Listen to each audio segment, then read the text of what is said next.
Les communications jouent un si grand rôle dans nos vies aujourd'hui. Il est difficile de penser à une activité où les communications ne sont pas présentes. Dans les communautés de plus en plus diversifiées qui caractérisent aujourd'hui tous les pays d'Europe, les communications efficaces jouent un rôle central dans la mise en relation entre des personnes issues de milieux culturels et ethniques différents. Grâce à cette communication, on construit des relations enrichissantes, on crée une société bienveillante et respectueuse, et les personnes de toutes les ethnies peuvent atteindre le bonheur dans leur vie. Les communications efficaces jouent un rôle majeur dans la réalisation de tous nos objectifs.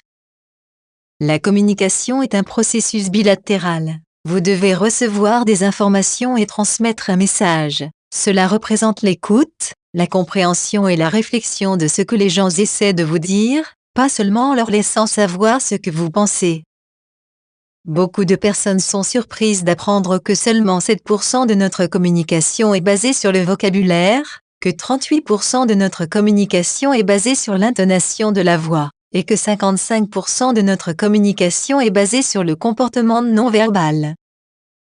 Chacun a son propre style de communication, et il existe des milliers et des milliers de variations dans les communications efficaces. Le plus important est que les personnes communiquent de manière sincère et honnête les unes avec les autres, dans un mode avec lequel ils sont le plus à l'aise. Peu de personnes peuvent communiquer efficacement d'une manière ou d'un mode qui ne leur convient pas personnellement ou naturellement. Les personnes ayant un style de communication passif ont tendance à éviter les conflits et peuvent s'effacer lorsqu'elles rencontrent une personne difficile ou très agressive. Les communicants passifs peuvent même se sentir intimidés par une personne qui exprime ses idées et ses besoins. Être un communicant passif ne signifie pas nécessairement que la personne n'a pas d'opinion forte, car c'est souvent qu'elles en ont. Elles ne savent tout simplement pas exprimer leurs opinions par peur, ou pour éviter de créer des tensions, ou parfois par respect pour l'autre personne qu'elles ne voudraient pas offenser. Les individus avec un mode de communication assertif partagent leurs opinions et leurs besoins, et sont généralement intéressés à entendre l'opinion et les besoins des autres avec lesquels ils interagissent. Souvent, ils sont directs, mais ils évitent d'être brutalement honnêtes. Il y a un intérêt à traiter une autre personne avec respect et intégrité, qui exprime honnêtement leurs opinions et sentiments sur un sujet donné. Même lorsqu'il s'agit d'une personne décrite comme difficile, les communicants affirmés continuent d'être sûrs d'eux et professionnels. Les personnes ayant un style de communication agressif ont tendance à marcher sur tous les autres et ne semblent pas se soucier de l'autre personne. Elles ne se préoccupent que de leurs propres intérêts et s'assurent d'obtenir ce qu'elles veulent, souvent aux dépens de l'autre personne. Inutile de dire que la personne adoptant ce style de communication peut causer des ravages dans les relations et la cohésion d'un groupe et elle est souvent la cause de conflits malsains et de conflits au sein d'un groupe. Ce type de communicant est souvent considéré comme un tyran et un individu autoritaire car ils veulent être sûrs que leur point de vue est exprimé.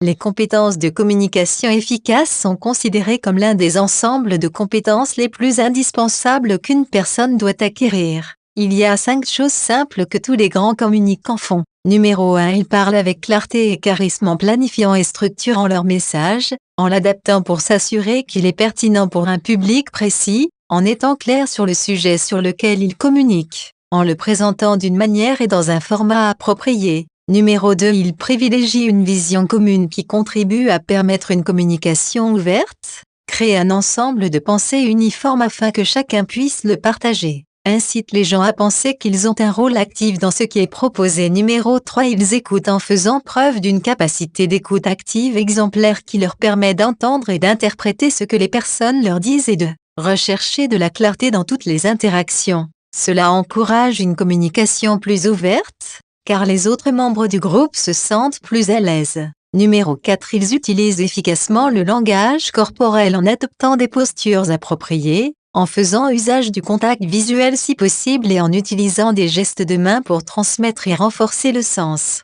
Numéro 5, ils ont des connaissances politiques et culturelles, leur permettant d'éliminer les obstacles à une communication efficace et d'augmenter la possibilité de résultats positifs sur la communication. Un jugement politique sain et une conscience culturelle permettent qu'un simple message puisse plaire à un large public. Lorsque nous parlons de communication interculturelle, des couches de complexité supplémentaires viennent s'ajouter au processus de communication. Les barrières linguistiques sont immédiatement évidentes et reconnaissables, mais parler une multitude de langues différentes ne signifie pas nécessairement que vous êtes un communicant interculturel accompli. Le contexte culturel d'un individu influe sur la façon dont il communique et sur la façon dont il se perçoit. Les cultures collectivistes qui se trouvent surtout en Asie et en Afrique soulignent la prévalence des besoins et des objectifs du groupe dans son ensemble sur les besoins et les souhaits individuels. Les personnes issues de cultures collectivistes sont plus susceptibles de se percevoir comme liées aux autres et se définissent souvent en fonction de leur relation aux autres. En revanche, les cultures individualistes qui prédominent en Europe, en Amérique et en Australie se caractérisent par la priorisation, ou l'accentuation, de l'individu sur l'ensemble du groupe. Ces cultures sont basées sur l'individu et se concentrent sur l'indépendance et les personnes vivant dans ces cultures sont distinctes les unes des autres, et se définissent en fonction de leurs traits personnels.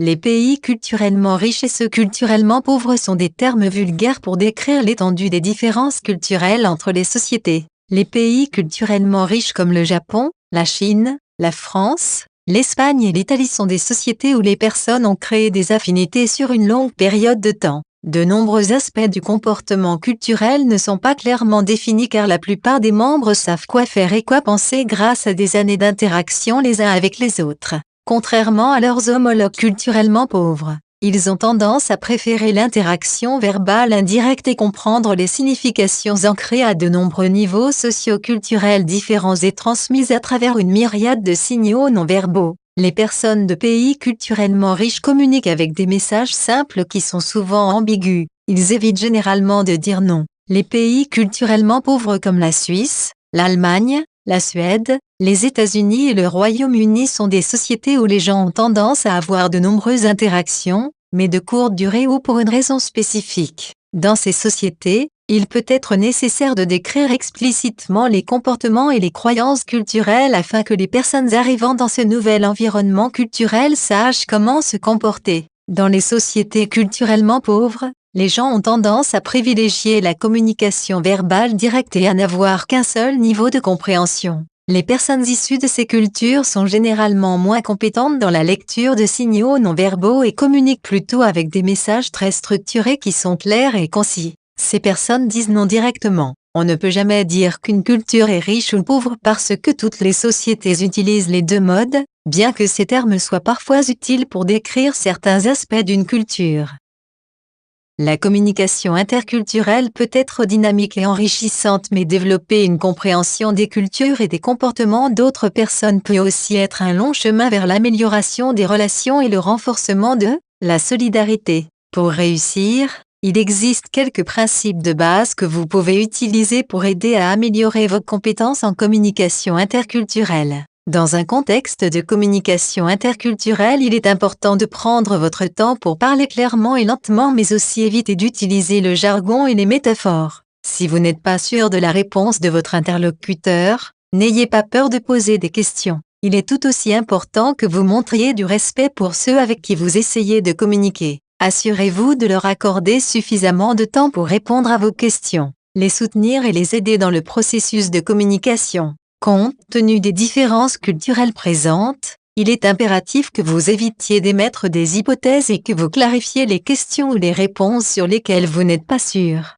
Soyez patient. Travailler dans un environnement interculturel peut être quelque chose de frustrant et les événements peuvent ne pas se dérouler comme prévu. La communication interculturelle peut être fastidieuse et certains comportements de votre homologue peuvent être inappropriés. Dans les efforts de communication interculturelle, il est important d'éviter les reproches et les conflits. Gardez un esprit positif, car cela peut aider à construire des stratégies et des solutions afin de résoudre des situations complexes. Cet exercice en ligne peut vous aider à développer des compétences et des aptitudes de communication interculturelle au sein de votre groupe. Faites le jeu d'expressions idiomatiques en groupe ou en ligne.